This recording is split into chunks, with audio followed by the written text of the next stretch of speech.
Hey everyone, I'm Katie from Addicted to DIY, and today I wanted to give you a full breakdown of why I chose Thunder Laser.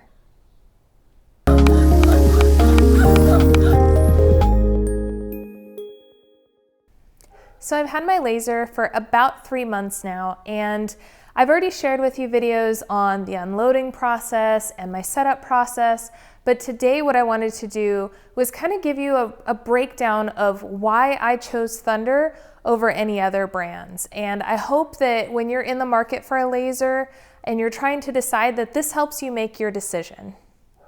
When I was first looking at lasers, I was really dead set on a Glowforge. I thought that that was going to be the laser that I was going to buy.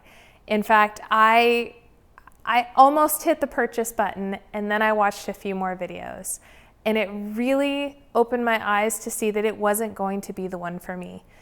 For starters, it needed to be kept in a climate-controlled area, and I wasn't going to be keeping it in my house. I have a wood shop. It is not climate-controlled unless you count a porticool. I do have a mini split that I use occasionally in the office space in here, but when I was looking at how much it would cost to run one of those every day, it was going to be through the roof, and it's just not worth that investment to me. So one thing that I really liked about Thunder was that it has a chiller, that it is able to be in a warmer climate, and it will run the laser just fine. The biggest thing is that you just don't want it to freeze. So if you live somewhere where it gets very cold, then you want to take special precautions to insulate the area that it's being kept, to put a blanket over at night so it doesn't freeze. But for me, living in the desert where it's hot, I so far have not had any issues with running my laser in the higher temperatures. I also looked at the Eon Mira lasers, and I looked at the Mira 7, I looked at the Mira 9, and again, because of where I live and it being so warm here, I needed a laser that had a chiller that would actually chill the water and keep it at a certain temperature, which then left me to the Mira 9. So then I was able to narrow it down between Thunder and Mira 9, and that's where the real kind of deep dive of research led me to choosing Thunder. So one of the biggest drawbacks for me with the Eon Mira 9 was that it only had one pass-through door. Every Thunder has 2 pass-through doors, which means that you can pass your material completely through the laser, and you're honestly not limited at all on the length. You're limited basically on the length of what you can possibly purchase, but the laser itself doesn't limit you on how long of a project you can do. I chose the Thunder Nova 51, which means it is a 51-inch wide bed and it's a 35-inch deep bed. This means that I can actually buy a full sheet of plywood and send it through the machine and cut on an entire 4-foot by 8-foot sheet of plywood with absolutely no problem. One of the other cool things is I chose the 130 watt laser, which means that I can actually cut materials over an inch thick. So I can feed a 3/4 inch piece of plywood through this and cut it without a problem. Now, that being said, this is something where you want to have an aftermarket air assist that will provide you more air pressure so that you're able to cut those thicker items. And that's something that I'm planning to upgrade actually very soon on my laser. But I really liked just kind of there wasn't any setbacks, or there wasn't anything that was going to stop me from full creative control with this laser. So once I had narrowed down my laser choices between the two companies, I really just kind of looked at, okay, what can the company offer me? What kind of advantages are there? One thing that I really liked about Thunder was what you see is what you get. When you look on their website, they tell you the price, and that price is the price that you're going to pay. There's no hidden costs of sales tax or shipping or anything like that. You can literally look at every laser and every accessory and know exactly how much you're going to pay. And I really liked that, because then there weren't going to be any surprises at the end of the day. There's also the advantage of you have amazing support. Everything on this laser is easily accessible, so that if something goes wrong, I don't have to wait for a service repair person to come out and fix it for me. I can contact Thunder support and they can either ship me the products that I need to replace, or they can provide me with over-the-phone assistance so that I can actually fix any issues with the machine. There are a number of YouTube videos also that help you to diagnose and make adjustments and any repairs needed to the machine. One really great thing with this laser, it is virtually plug and play. I set it up. Obviously, if you watch my setup video, it needed to be ventilated. It needs to have its own dedicated 20 amp circuit. But beyond that, once you get it plugged in, once you put water in the chiller, you're basically good to go. You need to align the mirrors and you need to level the bed, both of which are very easy to do. On this large machine, leveling the bed was a bit of a challenge to do by myself, but I did get it done in about 30 minutes or so, and that was with absolutely not having any clue what I was doing. But it worked out really well, and as soon as I did those two things, my laser was ready to go. The chiller is super easy to access. You can see the temperature gauge right on the front of it. You can fill it at the top, and then you can double check your water level in the back.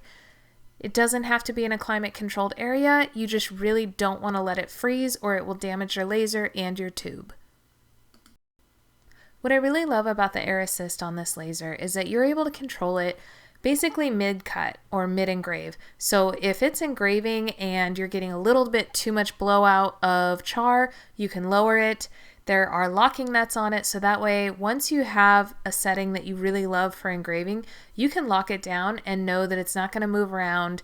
You're going to be able to keep those settings. You can do the same for the high air assist, which I do, so that way I can control the volume of air coming out for engraves as well as through cuts.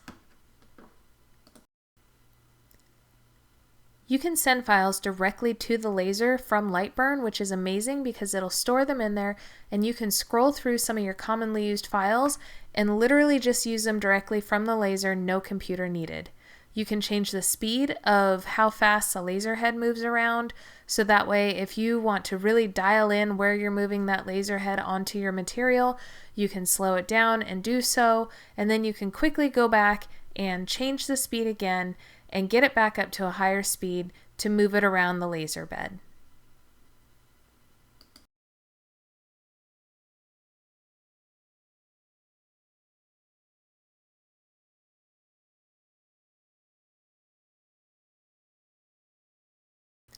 A really awesome benefit to the Thunder lasers is that you can change the Z-axis right from the control panel without having to jump through any hoops or anything like that.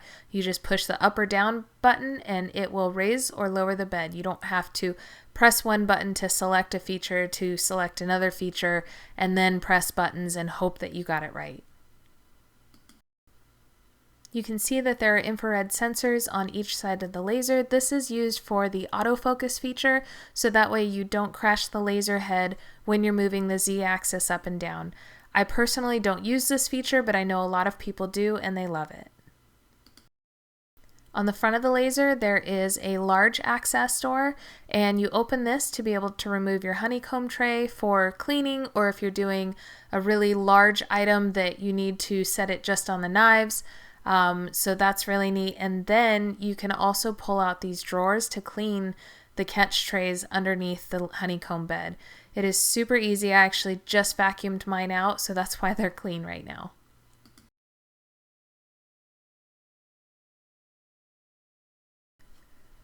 Once that's all locked up, you can see that the upper door is actually the pass-through door, and you can lower this door and the door on the back side of the laser, and that allows you to do pass-through cuts all the way through to the back of the laser and beyond.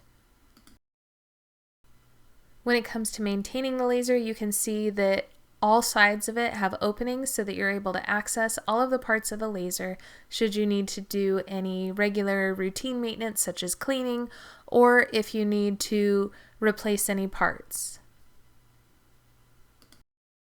The inside of the laser is a closed system, which means you don't need to worry about lubricating anything.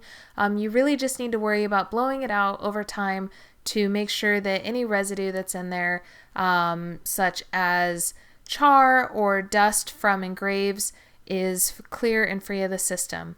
Another awesome thing is that the rotary plug is on the inside of the laser so that you can plug it right in and you don't have to leave a door open or open an access door to be able to have the cord coming out. It is all inside. My computer is connected directly to the machine, so that gives me the ability to not only send files directly from my computer, but I can send the files to the machine and cut or engrave items directly from the machine. One really awesome thing is the noise level. Now, the machine itself is very quiet when everything's running, but I wasn't really sure just how quiet it was. I've heard that Glowforge sounds like a jet engine is taking off, and I was really hoping that this machine wouldn't be like that. And you can see that when it's not carving anything, it is at about 48, 49 decibels, and that's without the machine running. Once the laser is working on a job and the air assist and the fan and the chiller are running, you can see that it jumps up about 15 decibels, which is still well within the safe range so that you don't have to worry about damaging your hearing and you don't have to worry about screaming over the machine when you're talking to somebody. So when it came to choosing a size for the laser, I decided to just go big. I have a pretty large workshop, and I had the space for it, so it was an easy decision for me to go with the Nova 51 because of just how big of a bed it was, and I knew that I wouldn't be limited in my capabilities with it. In fact, I've actually made several sets of cornhole boards right on the laser, and it has been awesome. People are loving them, and I'm actually going to be making a video very soon of how to make cornhole boards on your laser. One great thing that Thunder offers when you purchase a laser is they send you everything that you need to know beforehand so that when you're waiting for your laser to arrive, you can do all the homework, you can follow all the steps that you need to take to make sure that you are ready to go when your laser shows up. They also, after your laser arrives, they offer you a free 1-hour training, and you get to call them, you can do screen sharing with them so that they can answer any questions that you have and help you be as successful as possible when owning your laser. There's also amazing Facebook groups for the Thunder Laser family. There are a ton of helpful YouTube videos, and everybody that is in the great groups are so helpful. If you have a question, there's always going to be somebody that's going to be able to provide an answer for you. Whether it is one of the moderators from Thunder who's answering questions, or even just Thunder users themselves that happen to be able to answer the question a little faster, or they can share their settings, because all of us try different materials, all of us have different lasers, so those people can hop on and say, hey, I have the same laser, these are the settings I use, and everybody is really willing to share, and I really love that about this whole Thunder family. So I hope you found this video helpful today, and all of the reasons why I chose it, all of the features and everything like that were helpful to you so that you can make the best decision when you're making an investment in a laser. I highly recommend Thunder, and if you have any other questions about any of the features with the Nova 51 or just any generic features that are common among all of them, I would love for you to leave me a comment and I will answer to the best of my ability. Thanks so much for watching.